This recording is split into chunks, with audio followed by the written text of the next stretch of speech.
6월 6일 청년부 주일 예배를 하나님께 드리겠습니다. 다 같이 사도신경으로 우리의 신앙을 고백하겠습니다. 나는 전능하신 아버지 하나님 천지의 창조주를 믿습니다. 나는 그의 유일하신 아들 우리 주 예수 그리스도를 믿습니다. 그는 성령으로 잉태되어 동정녀 마리아에게서 나시고 본디오 빌라도에게 고난을 받아 십자가에 못 박혀 죽으시고 장서된 지 사흘 만에 죽은 자 가운데서 다시 살아나셨으며 하늘에 오르시어 전능하신 아버지 하나님 우편에 앉아 계시다가 거기로부터 살아있는 자와 죽은 자를 심판하러 오십니다. 나는 성령을 믿으며 거룩한 공교회와 성도의 교제와 죄를 용서받는 것과 몸의 부활과 영생을 믿습니다. 아멘. 찬양하시겠습니다.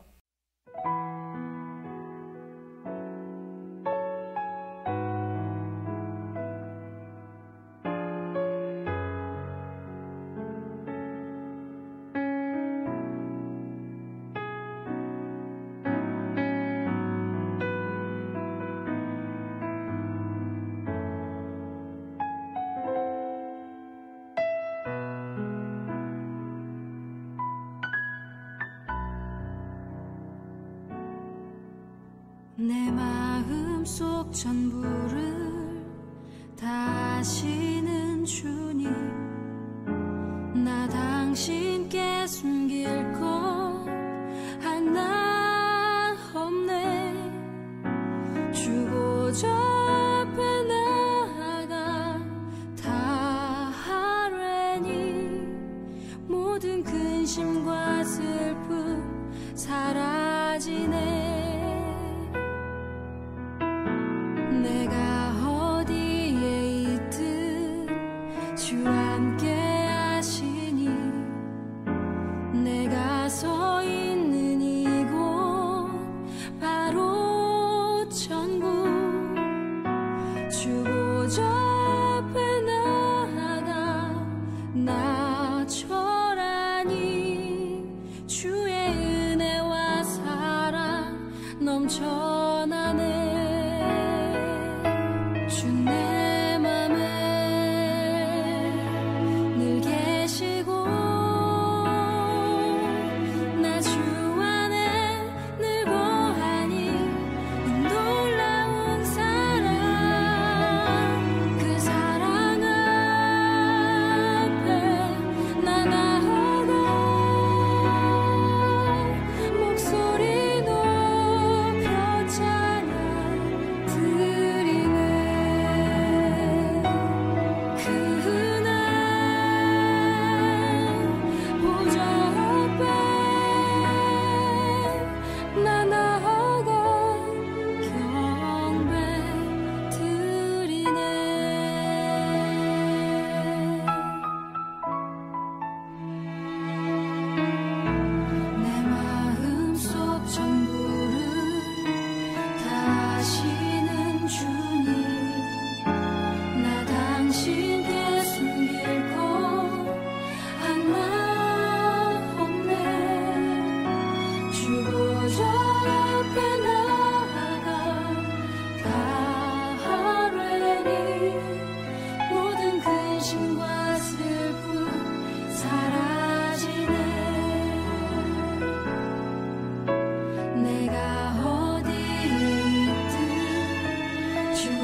내가 서 있는 이곳 바로 천국.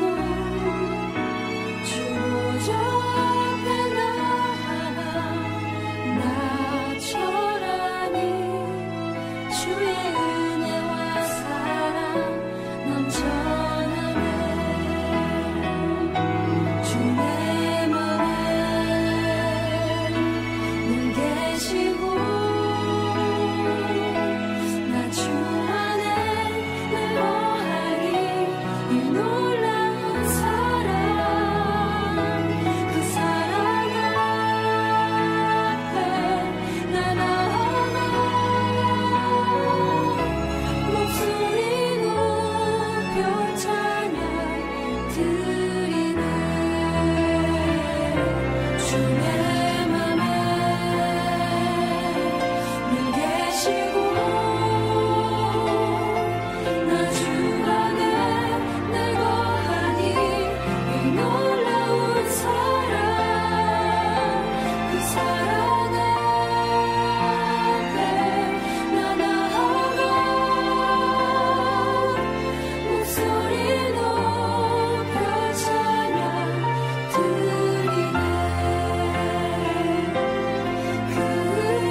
오늘 함께 나눌 말씀은 구약성경 창세기 12장 1절에서 5절까지의 말씀입니다. 구약성경 창세기 12장 1절에서 5절까지의 말씀을 이제 한 목소리로 읽겠습니다. 1절입니다. 여호와께서 아브라함에게 이르시되 너는 너의 고향과 친척과 아버지의 집을 떠나 내가 내게 보여줄 땅으로 가라. 내가 너로 큰 민족을 이루고 내게 복을 주어 내 이름을 창대하게 하리니 너는 복이 될지라. 너를 축복하는 자에게는 내가 복을 내리고 너를 저주하는 자에게는 내가 저주하리니 땅의 모든 족속이 너로 말미암아 복을 얻을 것이라 하신지라. 이에 아브라함이 여호와의 말씀을 따라갔고 롯도 그와 함께 갔으며 아브라함이 하란을 떠날 때에 75세였더라. 아브라함이 그의 아내 사레와 조카 롯과 하란에서 모은 모든 소유와 얻은 사람들을 이끌고 가나안 땅으로 가려고 떠나서 마침내 가나안 땅에 들어갔더라. 아멘. 찬양하시면서 준비하신 예물 하나님께 드리겠습니다.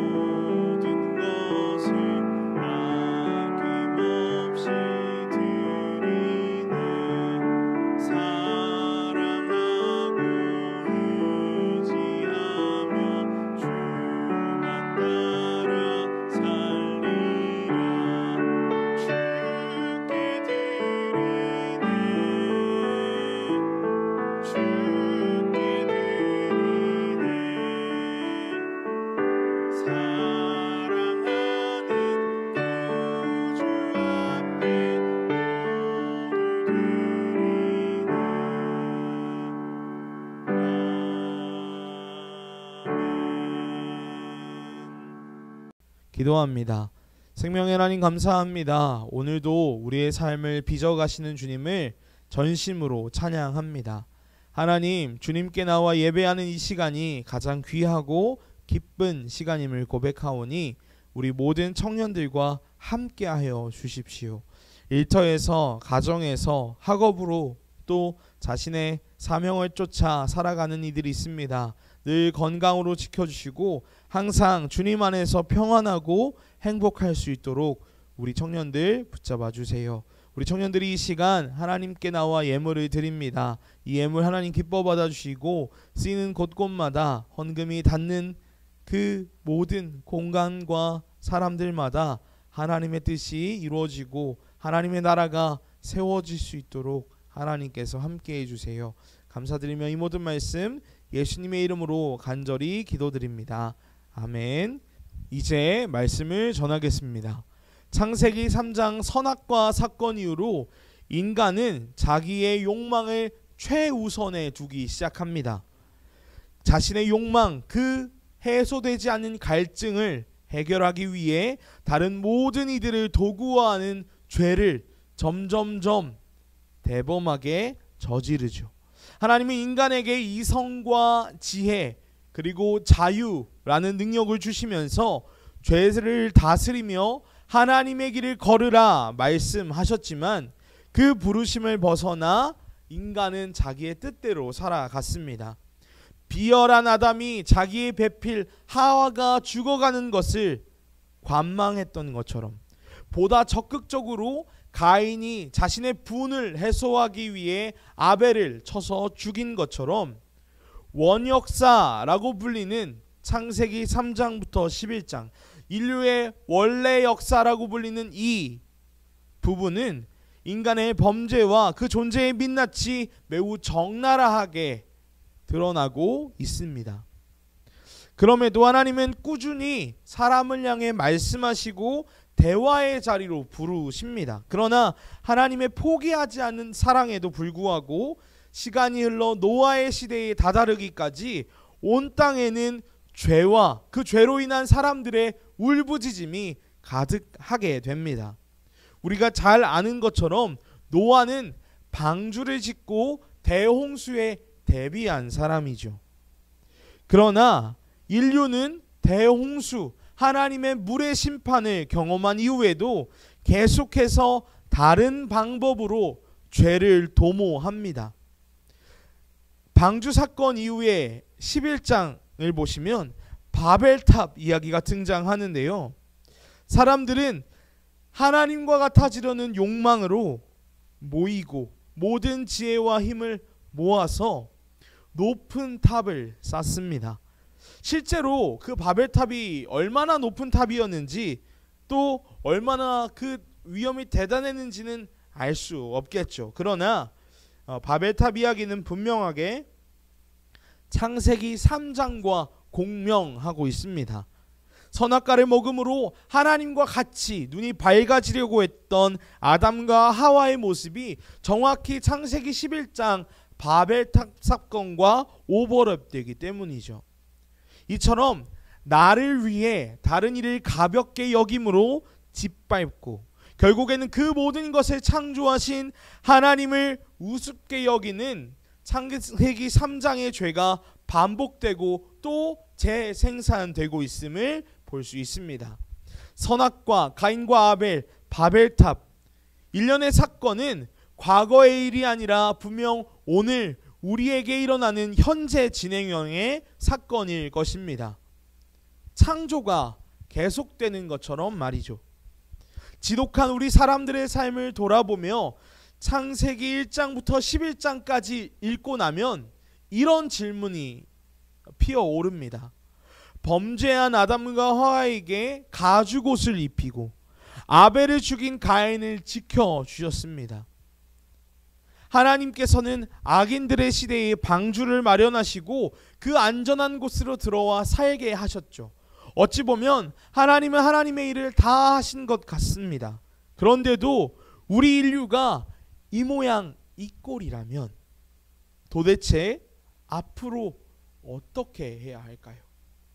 이렇게 죄를 다스리지 못하고 죄에 휩쓸리는 어둡고 혼란스러운 상황 속에서 우리는 어떻게 살아가야 할까요? 이런 질문을 안고 오늘 본문 12장을 함께 읽어보면 좋겠습니다. 많은 분들이 1장, 2장, 3장, 4장 이렇게 나아가니까 언제 다 끝날까 걱정하셨지만 보십시오. 벌써 12장에 도착하게 되었습니다. 하나님은 이제 인류 전체가 아니라 한 사람을 콕 집어내십니다. 아담과 하와, 노아, 또 바벨탑 사건, 이 모든 사건들이 인류를 대표하는 사건이었다면, 또 인류 전체를 상대하는 사건이었다면, 오늘 아브라함이라고 하는 한 사람으로 카메라 포커스가 완전히 향하고 있습니다. 하나님께서 오늘 그 사람에게 말씀하시고 한 가지 언약, 약속을 하시는데요. 1절입니다. 너는 너의 고향, 친척, 아버지의 집을 떠나 내가 너에게 보여줄 그 땅으로 떠나라, 가라 말씀하십니다. 여기서 고향이라고 번역된 단어는 직역할 때의 땅이라고 할 수 있겠는데요. 1절 후반부에 나오는 내게 보여줄 땅과 같은 동일한 단어입니다. 이 땅이라는 단어를 기준으로 1절을 나눠보자면 조금 더 명확하게 이해할 수 있을 것 같습니다. 하나님은 지금 아브라함에게 두 가지 땅에 대해 말씀하고 계십니다. 한쪽에는 고향, 친척, 아버지의 집으로 수식되는 땅이 있고요. 한쪽에는 하나님께서 보여줄 새로운 땅이 존재합니다. 이 두 땅이 완벽히 대비되고 있죠. 지금 있는 땅, 아버지의 집이 있는 익숙한 아브라함의 고향, 이곳은 편안한 곳이고 익숙하고 매우 안락한 장소이자 공간일 것입니다. 우리에게도 하나쯤은 그런 공간이 존재하죠.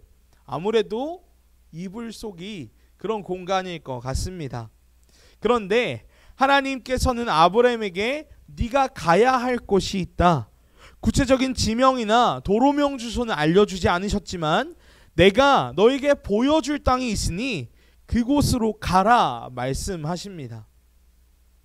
아브라함에게 그 땅은 완전히 새로운 환경일 것이고요, 낯설고 또 서툰 땅이 될 것입니다.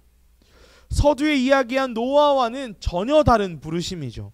노아를 부르신 방주는 안전하고 든든한 공간입니다. 그런데 아브라함에게는 언제 어디서 누구를 만날지 모르는, 또 어떻게 한순간에 위험에 빠질지도 모르는 낯선 땅으로 부르고 계십니다.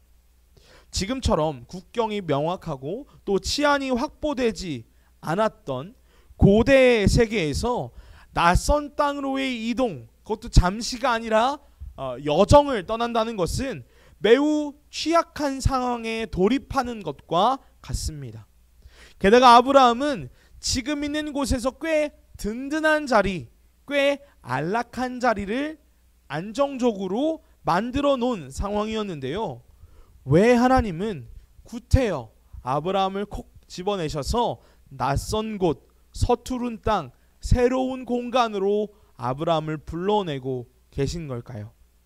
앞서 오늘 본문이 하나님과 아브라함의 약속, 언약 본문이라고 말씀드렸습니다. 1절이 아브라함을 향한 하나님의 명령이라면 2절과 3절은 아브라함을 위해 하나님께서 하실 일이 이어져 있기 때문입니다.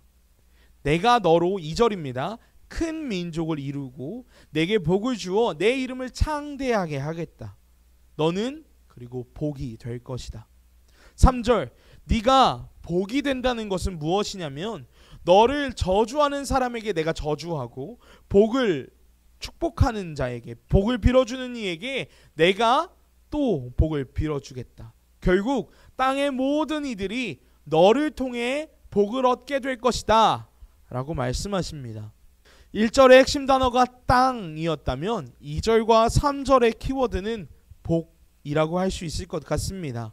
하나님이 아브라함에게 낯선 곳으로 떠나라 하신 이유이자 하나님이 아브라함에게 하시려는 일은 복을 주시는 것입니다. 2절, 이 사람으로 큰 민족을 이루고 아브라함이라는 이름이 창대하게 커진다. 그리고 너 자체가 복이 될 것이다.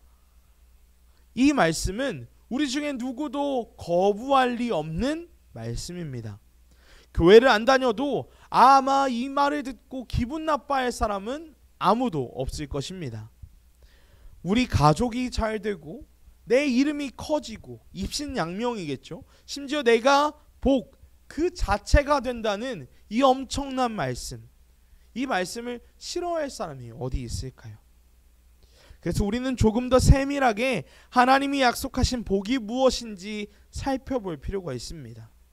그 복이 곧 오늘 우리에게도 전해지는, 또 약속되는 복일 것이기 때문입니다. 아브라함의 복은 3절을 통해 더 깊이 이해할 수 있을 것 같습니다. 3절, 아브라함을 축복하는 자에게 축복을, 저주하는 자에게 저주를 내리겠다. 이것보다 중요한 것은 맨 마지막일 텐데요. 땅의 모든 사람이 결국에는 아브라함을 통해 복을 얻게 된다라는 것이죠. 여기서 우리가 한 가지 확인할 수 있는 것은 하나님의 약속하신 복의 실체입니다.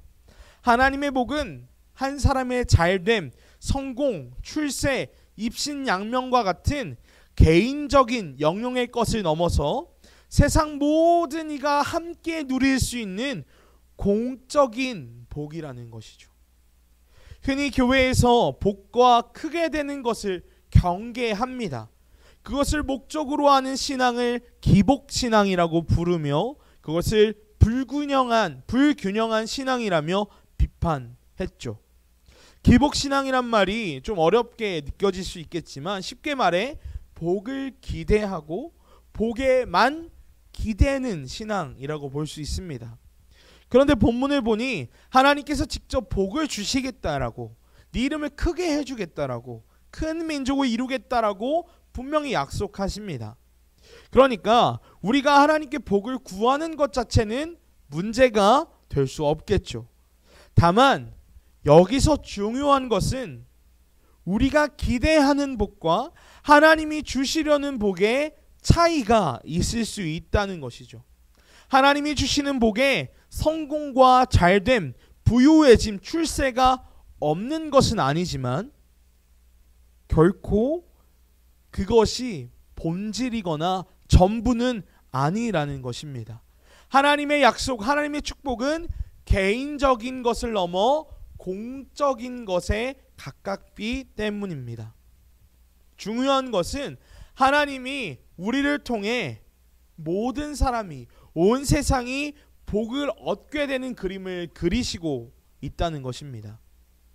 하나님은 하나님의 사람 그 한 사람을 통해서 개인과 식구를 넘어 그 민족을 넘어 다른 모든 사람들이 복을 얻는 것이 진정한 하나님의 축복이라고, 복된 삶이라고 말씀하고 계십니다.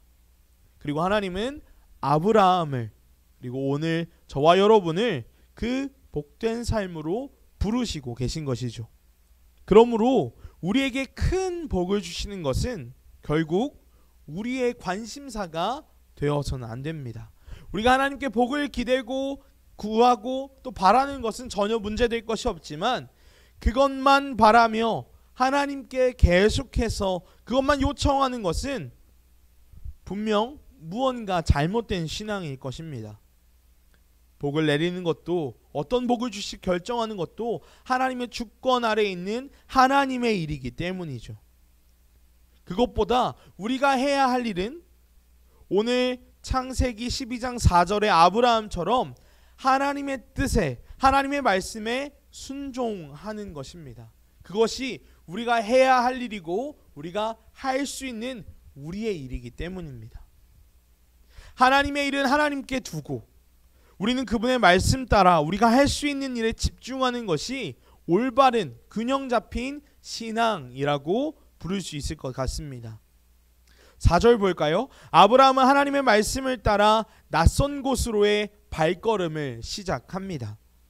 그의 나이 75세, 예나 지금이나 결코 적지 않은 나이입니다. 그럼에도 아브라함은 자신의 기반이 튼튼한, 익숙하고 안전한 땅을 뒤로 하고 하나님이 보여주시는 땅, 불안하고 취약해질 만한 그 땅으로 향합니다.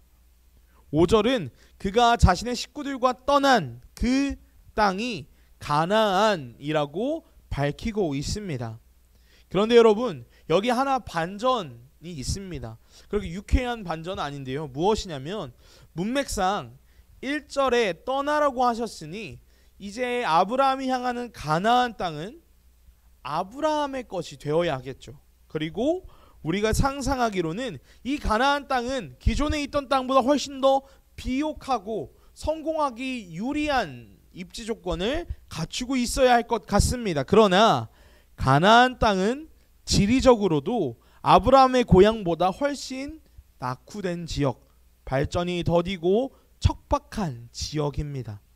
뿐만 아니라 하나님은 그 가나안 땅으로 아브라함이 들어갈 수 있게는 해주셨지만 그 땅을 아브라함이 사는 동안 주시지는 않으셨습니다. 게다가 하나님은 아브라함을 통해 큰 민족을 이루겠다라고 약속하셨는데요. 아브라함의 가족들은 수십 년 동안 4대에 걸쳐 70명 정도밖에 수를 늘리지 못했습니다. 당황스럽습니다. 하나님이 아브라함에게 약속하신 복, 땅과 큰 민족을 이루는 것은 우리가 어떻게 바라보고 이해해야 하는 것일까요? 다시 우리 1절을 보겠습니다. 하나님은 네가 떠나면 내가 가나안 줄게 라고는 말씀하고 계시지 않습니다. 하나님께서 아브라함에게 약속하신 땅은 물리적 공간, 다시 말해 가나안이라고 하는 특수한 장소가 아니라 새로운 삶으로 이해해야 합니다. 새로운 땅은 새로운 삶을 이어나갈 아브라함의 무대가 될 것이고요. 민족과 자손들은 하나님과 아브라함의 언약, 이 약속이 이루어지는 무대 위의 주인공들이 될 것입니다.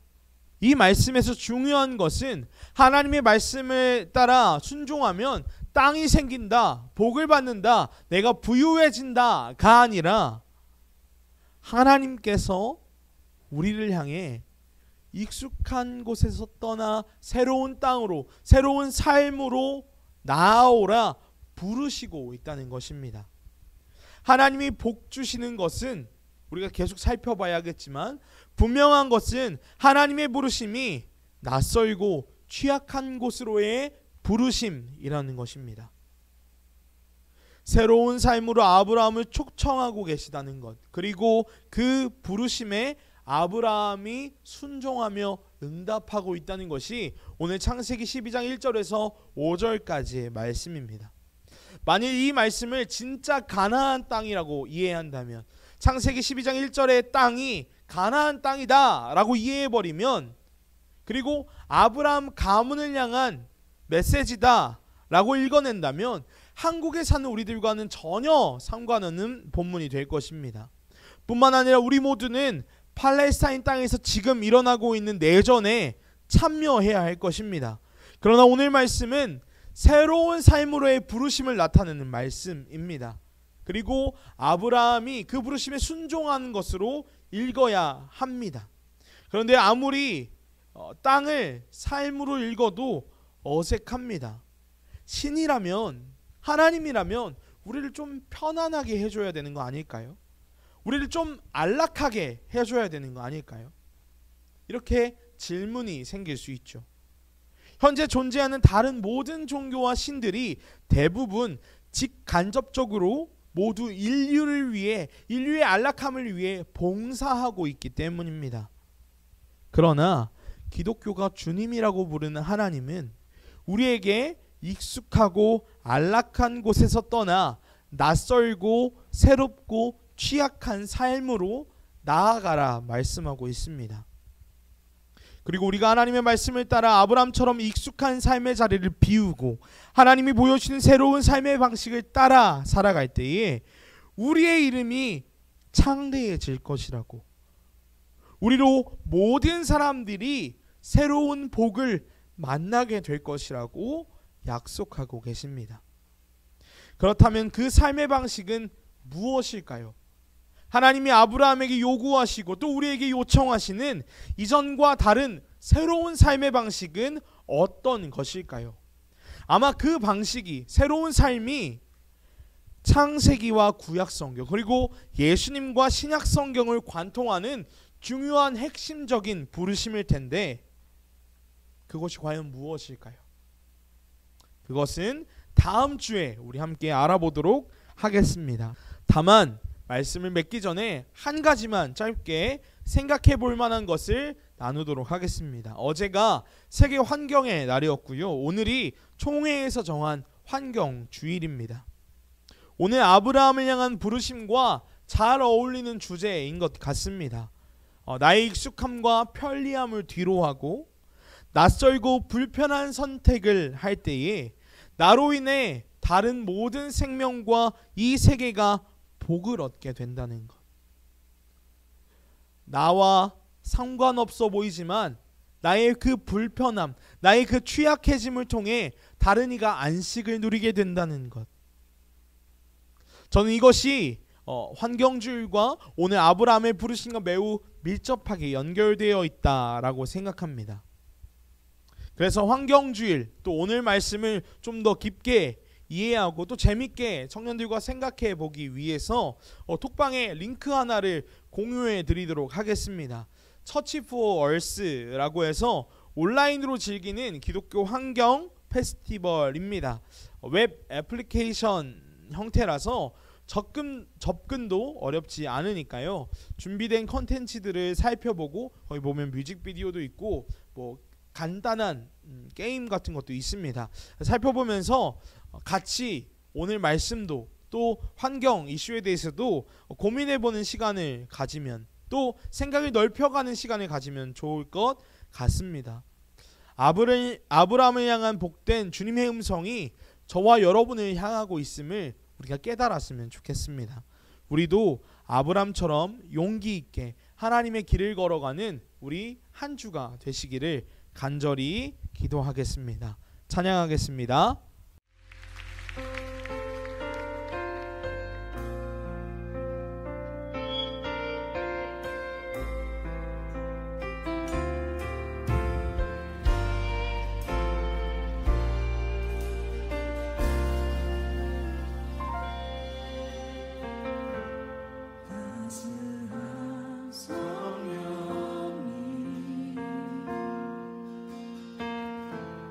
마음을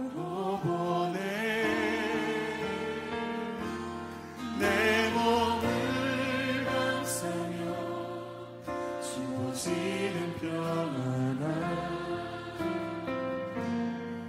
만족함을 느끼네. 사랑과 진리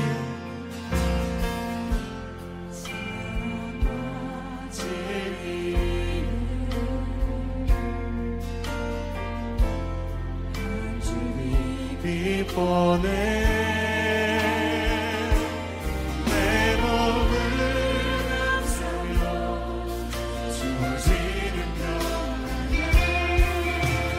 그 사랑을 부르신 곳에서 나를 예배하네. 어떤 상황에도 나는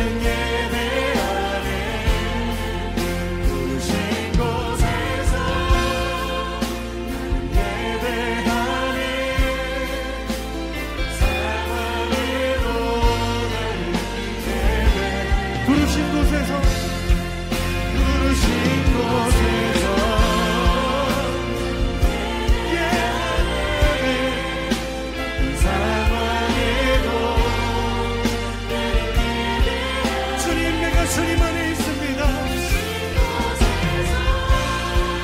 주님의 사랑 안에 있습니다. 주님 진리로 나의 삶을 인도하여 주시옵소서. 내가 걸어갈 때 비밀이 되고 살아갈 때 삶이 되는 그곳에서 예배하네.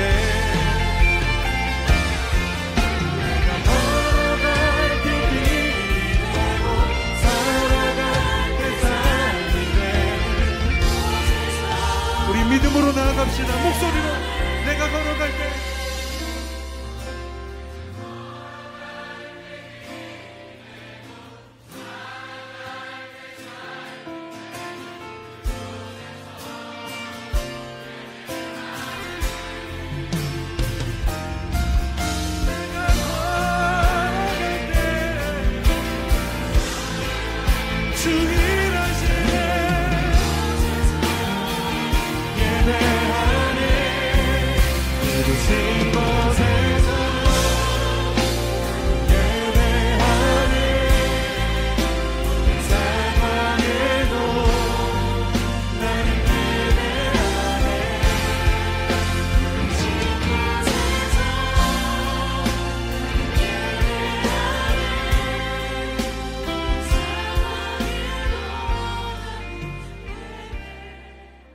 주기도문으로 예배를 마치겠습니다.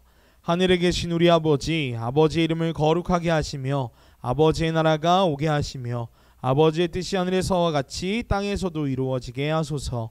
오늘 우리에게 일용할 양식을 주시고 우리가 우리에게 잘못한 사람을 용서하여 준 것 같이 우리의 죄를 용서하여 주시고 우리를 시험에 빠지지 않게 하시고 악에서 구하소서. 나라와 권능과 영광이 영원히 아버지의 것입니다. 아멘.